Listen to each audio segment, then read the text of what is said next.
Good morning po, good afternoon, good evening, welcome sa channel ko po, Tito Nice Vlogs. I hope nasa mabuti po kayong kalagayan mga kababayan ko. Ito mga kababayan ko, today is Tuesday evening. Yesterday, si Senador Rodante Marcoleta po nag-privilege speech po. Talagang tinitiran niya po si Senador Lacson po, chairman po ng Blue Ribbon Committee. Paano naman po mga kababayan ko? Maraming katanungin, bakit hindi pa rin nagtatawag ng Blue Ribbon Committee investigation itong si Lacson mga kababayan ko? Ano pa ang ginagawa niya? Yung isang vlog ko, ang komentaryo ko sa kanya kay Senador Lacson, natutulog sa pansitan. Sorry po sa word, tanga na lang po ang hindi maniniwala na may pinagtatakpan yan si Senador Lacson. Pre-speech ko po ito, pre-expression ko po. At iba natin mga kababayan, ganun din ang nararamdaman. Well, kung ikaw ay Marcos, wala tayong magagawa. That is your freedom nyo yan na hindi maniwala. Ay, democratic country tayo mga kababayan ko. Kung ayaw nyo maniwala, ano magagawa natin? Kayo naman kasi yung mga anti-Duterte, pag sa kanila ang bintang, sasabihin ni fabrication, destabilization, gawa-gawa lang. Pero pag ang may problema, kunyari, aakusahan ng mga Duterte, totoo yan. Katulad yung dating, yung sundalong kanin dyan. Ibang usapin niya mga babayan ko, wala naman tayong magagawa ron . Talagang anti yun . Ito po yung privilege speech ni Senador Marcoleta. Yung privilege speech ni Senador Lacson last year, I think August yun . Nagbanggit siya ng 67 na congressman. Pinatawag ba niya? Yung mga opisyal ng Malacanang, Bersamin, si E.S. Bersamin dati, si Adrian Bersamin, yung pamangkin niya ata yan, Olaybar, Cadiz. Wala mga babayan ko . Sa akin talaga pinasisweldo natin dyan sa mga senador na yan. Wala akong pakialam kung ang mga ibang senador dyan is Maka Duterte na nakinabang sa flood control. Ikulong yan. Wala akong pakialam kung mga congressman dyan, mga Duterte rin. Wala rin akong pakialam. Basta, managot sila. Ang problema kay Lacson, may pinagtatakpan talaga siya. Si Romualdez, tahas ako nang sasabihin, karapatan ko to, si Romualdez, may barang na tumakbo presidente, hindi mo mananalo yan. Pero, kung talagang hindi si Mother Nature, yung last year, talagang yung buhos ng ulan, wala. Happy-happy sila. 1.4 or 1.9 trillion po dun sa budget po natin ang nakuha ng mga buhaya. Mga buwisit yung mga... It is not merely a formality but a duty we owe to the public we serve. Yan. It was out of exasperation that on January 20, 2026, we took it upon ourselves to formally release the minority report in a press conference to prevent the findings of our inquiry. Wala pa kasi yung report ng Blue Ribbon Committee. Mabuti ho yun. Kasi may lumabas na nga pong yung 18 testigo. I will not mention Marine sa 10 matatapang na testigo mga kababayan ko. Ang ginagawa ni Lacson, kina-question pa yung credibility. Paano nga malalaman kung talaga nagsisinungaling yung 18 yan? If they're lying, di i-contempt nyo, ipakulong nyo dyan sa Senado. Napakahina ni Senador Lacson. Wala, hanggang ka lang pala . Hanggang umpisa ka lang pala, Senador Lacson. Mabuti pa to si Senador Marcoleta. Talagang pinupush niya na malaman kung sino ang mastermind dyan. At alam naman natin, mga babayan ko, kung sino ang mastermind. 2 taon kalahati na lang, or mga less than, basta mga 2 years plus na lang. Magbabago ng administrasyon. Sana naman makulong yan. Pangulong Sara, hindi pa pala Pangulo, BP Sara, kung ikaw man manalo, or kunyari lang hypothetical, kung matanggal ka sa bilang isang opisyal ng gobyerno, o may 2 Duterte pa, Pulong, at saka si Baste, sa inyong 2 magkapatid, huwag naman sana matanggal si BP Sara. Imbestigahan nyo yan. Ipakulong nyo yung kung sino ipakukulong dyan. Mga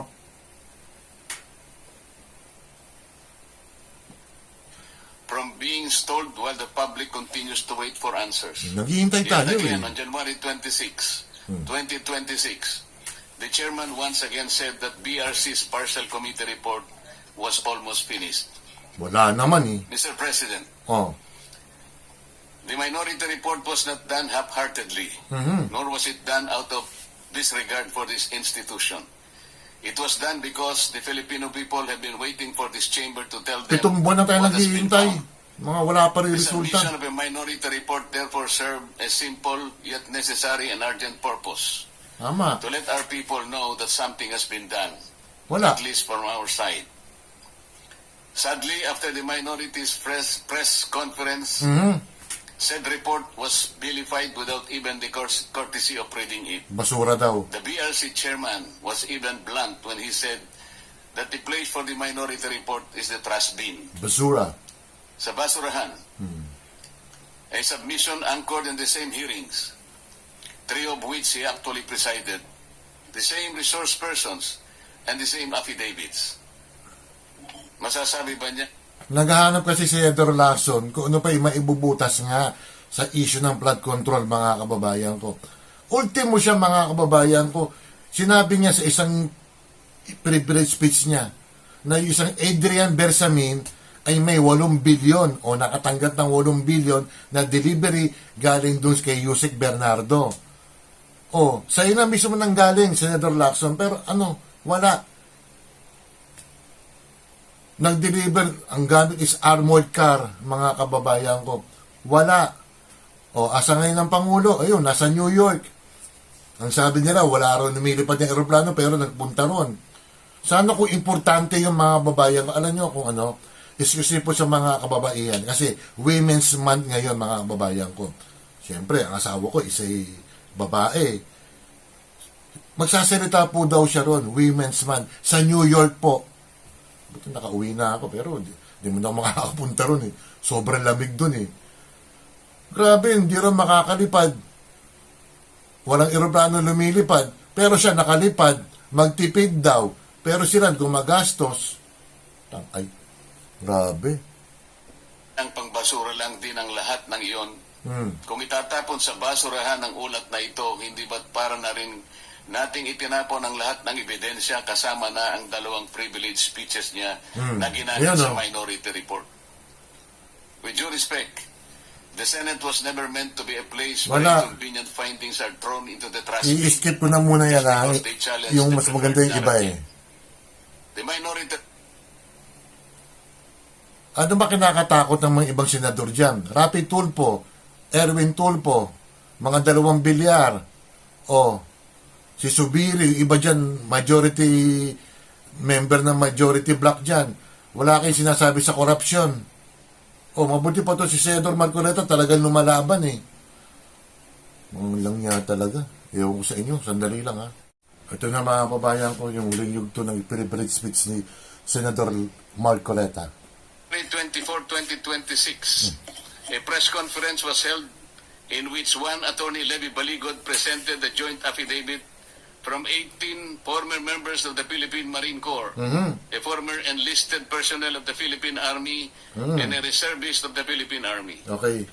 The affidavit alleges that they were involved in the delivery of maletas filled with cash to various recipients, purportedly under the orders of Saldico. Sige.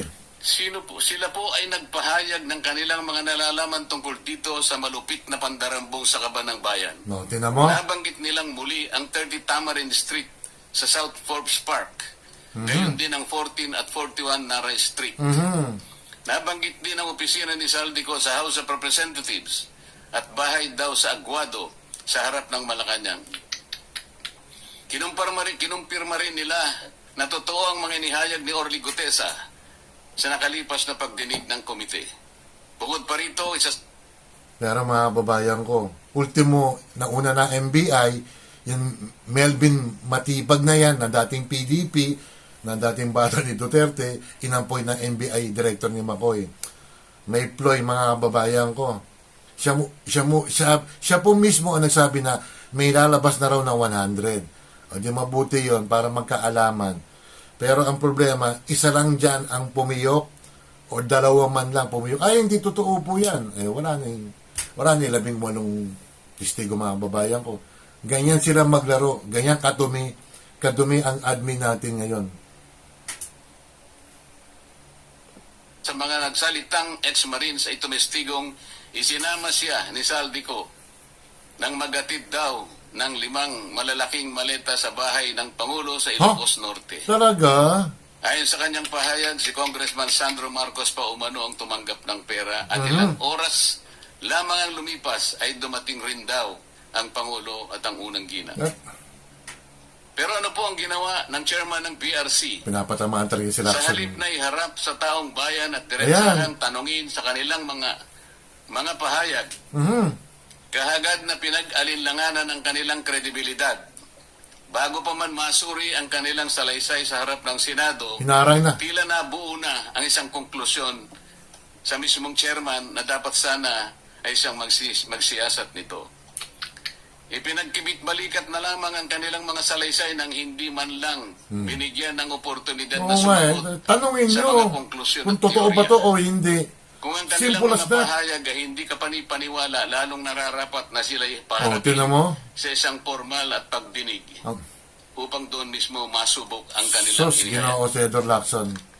Ang chairman po ba ng BRC Oh, ang dapat magpasya kung sino ang dapat ipatawag sa pagdinig kung 20 ang bilang ng miyembro ng Blue Ribbon Committee. Malacanang ang nagpapasya. Konsulta po bang isa-isa ang mga miyembro ng BRC? Okay. Kinausap po ba, halimbawa, si Senador Bam, Si si Kiko, Senador Kiko, Ontiveros, si Senador Arisa, Sherwin. Senador Gatchalian. Wala.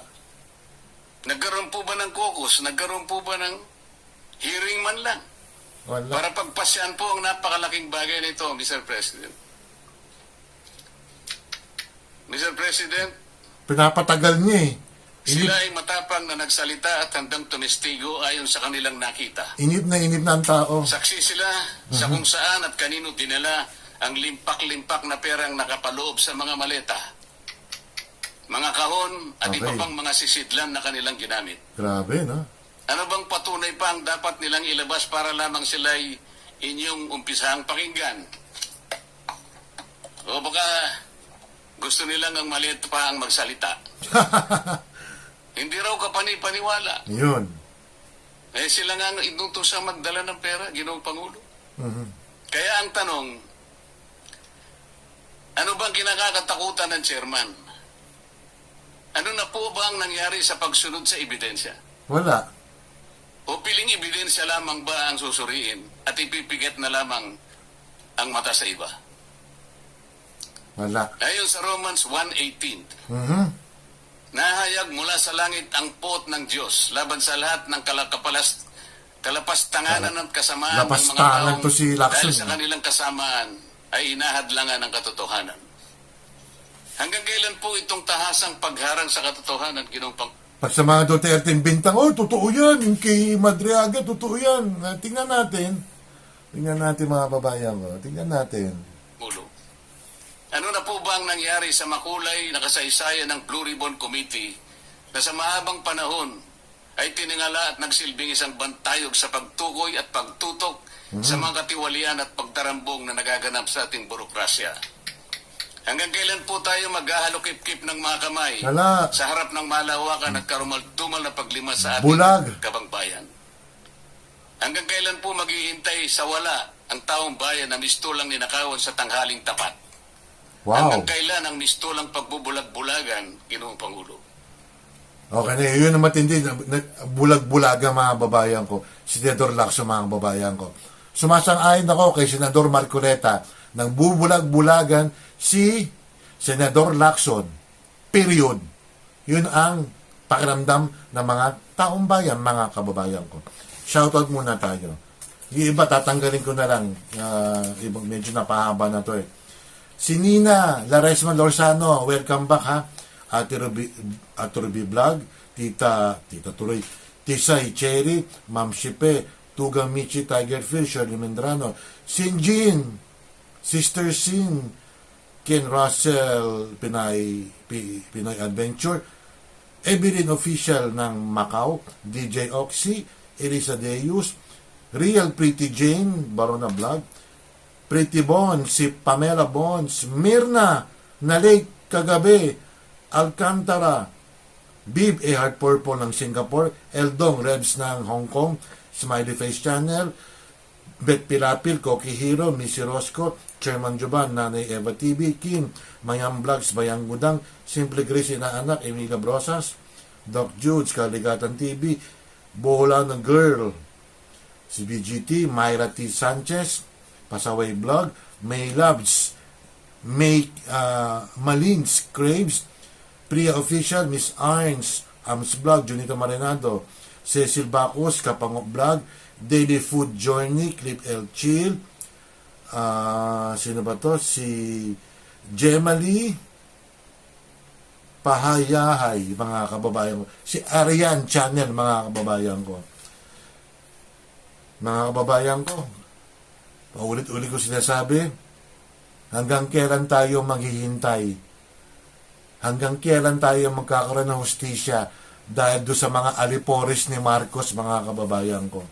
Si Senator Lacson, sayang, PMAR ka pa naman. Paki-like, share, and subscribe, mga kababayan ko. Basta magmatsyag lang tayo, magkomentaryo kayo dahil tin mo, nangyayari ngayon yun. Itong panahon na to, di ba, may sa Middle East, mga kababayan ko, ang gasolina po, 71 na. Tsaka natin pag-usapan yan. Maraming salamat po at mag-iingat kayo. Bye.